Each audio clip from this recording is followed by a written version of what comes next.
Hola, lectores del Listín Diario, con ustedes Yadimir Crespo y hoy me hago acompañar de Janet Reyes, una joven de raíces dominicanas que está poniendo en alto nuestra bandera en la televisión estadounidense. Janet, cuéntanos, ¿quiénes y por dónde te ven allá en televisión en Estados Unidos? Bueno, yo soy reportera y presentadora de noticias en Washington, D.C., la capital de los Estados Unidos. Y bueno, doy la noticia aquí local, en el Canal 5, y doy la noticia desde las 6 de la mañana hasta las 11 de la mañana. Puede ser, bueno, noticia seria, lo que está pasando en el mundo, local y a nivel nacional, y también un poco de entretenimiento. Así es, y estás además en la cadena de Fox, ¿cierto? Sí, Fox local, sí, que es un poco diferente, muy diferente a Fox Network. Sí, claro, a la que conocemos tradicionalmente, sobre todo en la televisión por cable aquí en República Dominicana. Janet, cuéntanos cómo llega tu familia a Estados Unidos. Mis padres, bueno, mi mamá y mi papá, los dos son de la capital, de Santo Domingo. Mi mamá es de Villa Juana, mi papá era de San Isidro. Y primero, como muchos inmigrantes, especialmente dominicanos, eh, fueron a Nueva York. Pasaron como 7 u 8 años allá con mis hermanos. Yo tengo dos hermanos mayores, bueno, tres, pero ellos llegaron a los Estados Unidos primero con los dos mayores. Se pasaron 7 años allá y después se mudaron a Rhode Island, Providence, Rhode Island, que queda como 2 horas y pico de Nueva York. Y ahí nací yo, mi hermana, y bueno, me crié allá. Y en esa comunidad, esa ciudad, Providence, Rhode Island, hay muchos dominicanos. Así es. Janet, eres famosa, quizás ahora no tanto por el nombre Janet Reyes como periodista, allá, periodista dominicana en Estados Unidos, sino como Mrs. Newslady. Cuéntanos de esa inmersión y el pico que ha tomado tu cuenta de TikTok. Sí, bueno, bueno, todo empezó en el verano del 2020, ya cuando empezó la pandemia. Y yo, nada, quería divertirme un poco con TikTok. Ahí fue donde muchas personas se vinieron a conocer lo que era TikTok. Y yo estaba mirando a ver qué era lo que yo podía contribuir, qué era lo que yo podía hacer. Y se me ocurrió una idea con mi esposo, que es también presentador de noticias, eh, de hacer como un video chistoso de la voz de los presentadores de noticias. Yo creo que es un poco más exagerado y pronunciado en inglés, pero es como algo, suena bien asertivo, con autoridad, uno como que exagera la pronunciación y yo, bueno, lo llevo un poco más lejos, un paso más lejos y bueno, hice ese video con él, era como 1 minuto. Yo supe dentro de 1 o 2 horas que iba a ser un video bien popular. Y yo creo que al final llegó como a más de 5 millones de views en Twitter, más de 8 millones en TikTok. Y bueno, seguimos con ese tema y cada vez que nosotros hacíamos un video así, se hacía bien popular. Y desde entonces hemos también envuelto a mi hija Isabela, que tiene 3 meses. Y ese es el último video que hicimos con ella, fue el video más popular que hemos hecho con ese tema. Y por eso me han conocido mucho las personas con esos videos, la audiencia internacional, yo diría, por ese acento de presentadora de noticias. Janet, cuéntanos un poco más, justamente ahí, sobre Baby News Network, esos videos que estás haciendo con Isabela, contarle a nuestra audiencia que eres madre primeriza, además. Y entonces, al tener esta influencia, Isabela, de estos dos padres presentadores de noticias en Estados Unidos, surgen estos videos. Cuéntanos un poco más, sobre todo de la temática que estás aplicando con esos videos que has creado con Isabela a solicitud de tu audiencia, tengo entendido. Sí, cuando yo salí embarazada, anuncié que estaba embarazada, nos estaban diciendo que hiciera un video, un reportaje con ese acento de presentadora de noticias con mi hija. Y bueno, estábamos mirando a ver cómo podíamos hacerlo con ella y se nos ocurrió la idea de que, bueno, vamos a reportar sobre lo que estamos experimentando como padre, con lo que es bueno, no sé cómo decirlo de una manera como formal o apropiada en español, pero con lo del pamper, con el vómito, y como uno no duerme tanto, especialmente las primeras semanas. Y bueno, hicimos un reportaje sobre eso con Isabela, hablando de lo que es ser padre primerizo. Sí. Y nada, yo creo que ese video fue tan exitoso porque la gente podía relacionarse con eso. Y nosotros hicimos una segunda parte y también fue bien popular. Yo creo que la gente se conecta mucho con eso. Y además es un tiempo bien, obviamente uno está lleno de gozo y alegría y uno, en el caso de nosotros, no sabíamos si íbamos a poder ser padres, por lo menos biológico. Y era un tiempo bien, obviamente nos sentíamos bien bendecidos, pero uno también no está durmiendo mucho, uno está aprendiendo tantas cosas al mismo tiempo y a veces es un poco estresante. Entonces quería tomar la oportunidad de tratar de traerle un poco de comedia. Janet, ¿por qué dices eso de que no sabían si iban a poder ser padres biológicos? Yo desde hace mucho tiempo tenía al, ¿cómo te digo? O sea, pensaba que quizás iba a ser un poco difícil para yo poder salir embarazada naturalmente. Tengo una condición que se llama PCOS. Ok. Entonces, me diagnosticaron con eso hace como 3 años. Nosotros intentamos naturalmente, no nos resultó. Después tratamos IVF y después gracias a Dios, después de ¿cómo se dice? Un intento, salí embarazada, pero es un proceso emocional, físicamente también puede ser un poco difícil, pero para nosotros, gracias a Dios, que fue exitoso. ¿Tenías el sueño de ser madre? Sí, claro que sí. Yo vengo de una familia, bueno, como le dije, tengo 3 hermanos. Mi hermana mayor tiene 6 hijos. Mi hermano tiene 3 y mi otra hermana tiene 3. Así que yo siempre he querido ser madre, me encantan los niños, pero siempre tenía esa preocupación que sí, o sea, no sabía si iba a poder ser madre. Y a lo primero no quería, o sea, no quería saber la respuesta porque tenía tanto miedo, pero gracias a Dios una amiga me dijo a mí que mirara a ver cuál era mis opciones. Y al saber eso pude tomar los pasos para poder ser madre biológicamente. Qué bueno, qué bueno. Janet, cuéntanos sobre cuándo y cómo decides estudiar periodismo, porque esto no era tu sueño. No, yo quería ser abogada. Por mucho tiempo quería ser abogada. Y bueno, yo entré con esa meta a la universidad. Pero después, al hablar con algunos abogados y una persona en nuestra comunidad latina que era también juez, yo empecé a enterarme de que quizá no era algo que me apasionaba tanto como lo que yo pensaba. Y un amigo me preguntó, ¿has pensado en el periodismo? Porque a mí siempre me gusta leer mucho, escribir, hacer preguntas. Y bueno, es interesante porque mi padre, que falleció hace 11 años, él siempre veía la noticia, leía el periódico, precisamente el Listín Diario. Él, para yo aprender el español, él siempre me decía que leyera los artículos en el Listín Diario.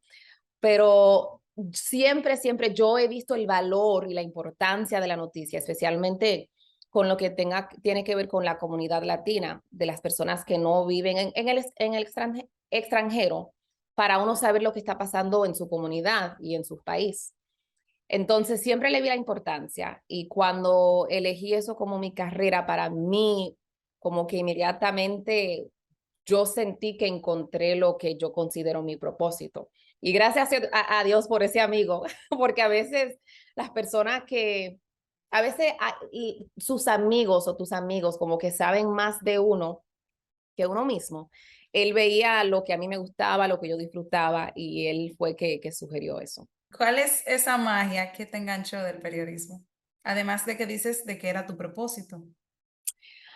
Sabes que a mí me encanta informar la gente, pero me encanta el reto de poder hacerlo de una manera interesante, poder enseñarle algo a la gente que quizá no sabían o quizás lo miraban de otra manera. También me gusta, han habido muchas veces donde hay algo o una tragedia que ha afectado o está afectando la comunidad latina. Y como yo veo a mis padres a veces sean víctimas o personas que son latinas, yo como que siento esa responsabilidad de representar a esa comunidad, de informar a esa comunidad, porque a veces no saben de recursos que están disponibles aquí, no saben de beneficios que quizás ellos tengan, que se merecen, que tienen el derecho de poder aprovechar. Entonces, para mí, ese cargo, esa responsabilidad para mí es muy importante.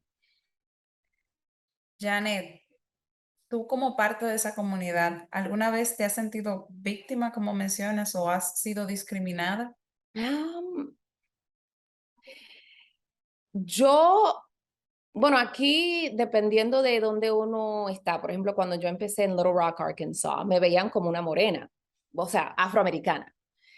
Entonces yo he oído cosas donde hablan de, por ejemplo, dicen algo negativo de los latinos. Y ahí es que yo paso la mano y digo, ah, yo soy latina y defiendo a los latinos. Ahora, lo que sea racismo, yo sí he experimentado racismos, comentarios negativos. Um, han, la primera vez que me han dicho una palabra aquí bien negativa, a mí fue la primera vez que yo lo experimenté, fue en mi primer mercado, mi primer trabajo, y fue hacia mí como morena. Pero yo siempre he encontrado la manera de superarlo, porque como mi mamá siempre me ha dicho como que la gente no lo tome de una manera personal. A veces la gente dice cosas y piensa cosas y tú decides si tú vas a dejar que eso te impacte a ti de una manera negativa. O sea, no le dé a esa persona ese poder. Y yo siempre he mantenido eso en mente y me ha ayudado mucho. A veces, aquí en República Dominicana, para nosotros como comunicadores, ingresar a un medio es complicado o difícil. ¿Fue para ti difícil como una persona latina ser parte de esta cadena, ser parte de estos noticiarios? Mm, Yo diría que y para mí al principio fue un poco difícil cuando uno es primera generación, lo que viene siendo, en mi caso, la primera generación que fue a la universidad en este país, bueno, la primera generación en este país. Eh, entonces, uno como que tiene que empezar de cero, comparado a otra persona que quizás tienes padres y abuelos que nacieron y se criaron en este país, como que tienen esa conexión ya. Ujú. Nosotros no teníamos eso, digo mis hermanos y yo, pero sí teníamos lo que yo digo que los dominicanos tienen como esa, ¿cómo te digo? Como el querer salir adelante. Y en inglés lo llaman como hustle, ¿Y como qué? que uno mira a ver cómo va a ser, cómo va a ser las cosas y uno no tiene como ese miedo. Yo me lancé, me tiré y miré a ver cómo tenía que hacer las cosas. Yo me acuerdo que en la universidad, por ejemplo, llegó un tiempo donde mis padres no podían pagar el bill, lo que debíamos. Yo lo hice mi trabajo, buscar becas. Y cuando uno es primera generación, cuando uno es moreno, cuando uno es latino, le dan becas. Por eso, obviamente no tiene que tener las notas, pero ahí me gané el dinero para yo poder pagar mi escuela. Entonces, sí eran difíciles, a veces las cosas eran difíciles para mí, pero yo siempre miraba a ver con quién yo podía hablar, qué yo tenía que hacer para yo poder, bueno, cumplir mis sueños. Lo que me ha ayudado mucho a mí es lo que se llama network. yo me conectaba con la gente y hay mucha gente que están dispuestos a ayudar a uno. Eso me ayudó muchísimo. No era necesariamente dándome dinero, sino a veces oportunidades o consejos o guianza. Y si no fuera por eso, yo creo que yo no estuviera aquí. Y Janet, ¿qué tú le dirías a esa comunidad que te está viendo y te está escuchando y que ha vivido o está viviendo lo que tú en algún momento viviste? ¿Qué le dirías, qué le aconsejarías para que cumplan sus sueños como tú? Yo diría que va a ser difícil. A veces uno se siente desilusionado y a veces uno se enfoca en los retos, lo negativo, pero yo creo que si uno mira las posibilidades, las oportunidades y busca a la gente que quiere ayudar, porque como le digo, hay muchas personas que quieren ayudarte, que es posible y que no se rindan. Pero yo diría especialmente a las personas que, ¿cómo le digo? Si tú vienes con un background, ¿cómo te digo? ¿Cómo se dice background? Con antecedentes o con un Sí. historial. Un historial como diferente, que tú sientes que quizás sea algo que no te ayude, como que te dé como una desventaja. Yo diría que eso es precisamente el ser diferente. Eso es precisamente lo que yo consideraría y para mí en mi experiencia ha sido una ventaja. ¿Qué tal ha sido tu experiencia en los medios? Bueno, yo diría que lo más difícil para mí ha sido positivo, pero yo siempre he tratado de mirarlo como, siempre yo trato de mirarlo como, buscar lo positivo y lo, ¿cómo te digo? No solo lo positivo, pero las lecciones. Lo más difícil de esta industria, que yo he encontrado que mucha gente no está dispuesta a hacer, es mudarse a una comunidad, un estado, una ciudad donde uno no conoce a nadie. Yo empecé en Little Rock, que queda como a 20 horas de mi casa, donde yo me crié. Yo no conocía a nadie, no le están pagando nada. Uno está aprendiendo cómo, está aprendiendo en esta carrera, uno está empezando, acabándose de graduarse de la universidad. Y uno está aprendiendo frente a un público en vivo y uno comete errores, uno a veces, para mí con noticia en desarrollo, a mí me daba unos nervios y una ansiedad, pero ha sido una experiencia que para mí ha sido inolvidable y yo he aprendido tantas lecciones y por la mayor parte he disfrutado la experiencia que yo he tenido, aunque a veces ha sido difícil y aunque a veces uno, por ejemplo, no pasa, pierde muchos días de fiestas con Ujú. familia y eso puede ser bien difícil, pero si uno se mantiene enfocado en lo que uno quiere hacer, en sus sueños, en sus metas, um, para mí me lo hizo un poco más fácil. Y cuando ya uno está llegando como cerca a lo que uno siempre ha querido, en mi caso que es llegar a Washington, D.C. y ser presentadora de noticias, um, todo ha valido la pena. Y sobre todo presentadora de planta, que al menos aquí en República Dominicana, para muchos y muchas es un sueño llegar a presentar desde estudios y no tanto Así. hacerlo desde la calle. Sí, sí, sí. Ya recordé, Janet, tu dicción en inglés es muy buena, pero en español también. ¿Cómo mantienes esa conexión con tus orígenes? Oh, buena pregunta.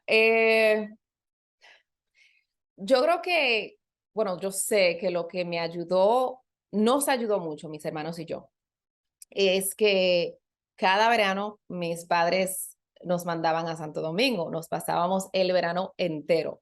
Y para mí es tan chistoso porque cuando yo le digo a los americanos eso, se fueron a Punta Cana, a los resorts, o sea, a los hoteles y todo eso, y no, nosotros nos pasábamos el verano con la familia en Santo Domingo, San Isidro, todo eso. Y al pasar tanto tiempo hablando exclusivamente en español, eso ayudó con el idioma. Ahora, cuando regresábamos a los Estados Unidos, veíamos la noticia en español, íbamos a una iglesia latina, vivíamos en una comunidad latina, mis amigos, la mayor parte, eran bilingües, sean colombianos, dominicanos, puertorriqueños, y creo que cuando uno se rodea de eso, de su cultura, que es más fácil uno mantener esas raíces. Ahora, eh, claro que yo quisiera hablar el español como hablo inglés, pero imagínense, o sea, yo ahora, la única persona con quien yo hablo en español ahora y después de yo irme de Rhode Island, o sea, cuando fui a la universidad, es mi mamá. Entonces, mantenerlo es algo, es como un reto, es algo que siempre tengo que ser como intencional con eso, porque mientras uno va, en mi caso, desarrollándose en su carrera, para mí ha sido más difícil mantener esa conexión. Ahora no soy niña ya, pero yo trato de visitar a Santo Domingo una vez al año o por lo menos una vez cada 2 años y eso también ayuda con eso. Cuando empiezas a recordar estas anécdotas de Santo Domingo, tu rostro se iluminó con una sonrisa. Eso quiere decir que tienes buenos recuerdos de tus experiencias aquí. Quiero saber además qué significa para ti ser dominicana, a pesar de que te has criado y que has pasado la mayor parte del tiempo allá en Estados Unidos, ¿qué significan esas raíces para ti? Yo solo te digo que para mí hay videos que yo he subido en las redes que sea hablando en español sobre mi crianza o traduciendo canciones en español a inglés, o sea, exponiendo mi audiencia a mi cultura y el idioma, la música, la comida. Me acuerdo que hace algunos meses subí un video de mi mamá cocinando sancocho y siento como un orgullo porque yo veo que la cultura de nosotros es tan rica y por ejemplo, cuando llevé a mi esposo por la primera vez, que es una experiencia diferente porque uno lo mira como a través de la perspectiva de él. Él es afroamericano. Y él estaba dijo cuando visitó, como que nosotros tenemos un gozo y, y somos tan simpáticos y carismáticos. Y obviamente le encanta la comida, le encanta la música. Entonces, como que yo digo que no hay una cultura, no hay un país eh, que es como nosotros. Y me siento tan orgullosa. Y con él yo digo, wow, qué pena que yo le estoy enseñando español, pero le digo, qué pena que tú no hablas español, porque ahí es que uno conoce cómo somos nosotros, con los chistes, con los refranes. Pero me siento muy, muy orgullosa y yo trato de siempre buscar oportunidades para que la gente sepa que yo soy dominicana y no solo eso, que me siento conectada con la cultura, que hablo el idioma y que yo también quiero que mi hija también lo hable y conozca su cultura. Ya que mencionas a Isabela, mencionas a Robert y además los videos, ¿creías o imaginabas alguna vez tener este impacto que has tenido en redes sociales? No, para nada, para nada. Especialmente porque yo me considero una persona introvertida. Entonces, y con la noticia, ahora la gente se pregunta, ¿cómo es que tú das la noticia si tú eres una persona introvertida? Pero tú sabes, tú eres como el mensajero, tú no eres el mensaje. O sea, yo estoy aquí para informarte de lo que está pasando, no estoy hablando sobre mí. Entonces, precisamente por eso, con mi cuenta de TikTok y Instagram, es un poco más personal. Y yo nunca me imaginé que iba a ser, bueno, que la gente estuviera interesada en saber tanto de mí y de mi esposo y de mi hija. Pero creo que lo que me ha ayudado mucho o lo que explica ese interés es que yo trato y mi esposo y yo tratamos de siempre hacer que la persona se ríe, informar la gente, inspirar la gente, así como yo compartí mi experiencia tratando de ser madre. Entonces, creo que a veces con lo que está pasando en el mundo, en las noticias, que yo también reporto, uno más que nunca necesita un poco de inspiración y de buena noticia. Finalmente, Janet, ¿cómo surge Scamming the Scammers? Ah. No sé si ustedes tienen esto allá. Lo tienen cuando llaman y quieren y te piden, o sea, se hacen como que son una persona del IRS en el caso de nosotros y te piden tu información personal. Aquí suele pasar algo parecido, pero es desde las cárceles. Llaman Ah, diciendo, te ok. ganaste un premio, te estamos llamando de tal marca y te ganaste un premio, queremos tus datos. O necesitas para entregarte el premio, necesitamos que nos deposites X cantidad de dinero o necesitamos que nos pongas una recarga, ese tipo de cosas. Ok, ok. Bueno, yo aquí pasa muchísimo, muchísimo. Entonces, se me ocurrió la idea, como todos aquí, o sea, una cosa que tenemos en común es que estamos harto de se llaman estafadores. Sí, Y bueno, yo dije, bueno, la próxima vez que me llamen, yo voy a hacer como que le voy a dar mi información personal y después voy a cambiar mi voz al acento de presentadora de noticias. Y para darle el ejemplo, yo digo, sí, mi información de tarjeta es 321. Buenas tardes, yo soy Ginette Reyes. Estamos haciendo una investigación sobre estafadores. Y bueno, ahí va el cuento. Entonces, ese video en TikTok es el video más popular que el video que yo hago con mi esposo y yo hacemos con Isabela, porque tantas personas se relacionan con eso. Y también han habido muchas víctimas de esos estafadores. Entonces, a mí me dio miedo hacer una segunda parte de ese video porque yo no pensé que pude hacer algo más popular que el primero, pero yo me divierto mucho con ese video. Janet, ahorita mencionabas que como periodista eres más que mensaje, mensajera, pero hoy eres mensajera y mensaje y te agradecemos muchísimo que hayas dedicado este tiempo para compartir con toda República Dominicana a través de aquí de Listín Diario y sus redes sociales tu historia. Muchísimas gracias. Gracias, encantada. Muchas gracias.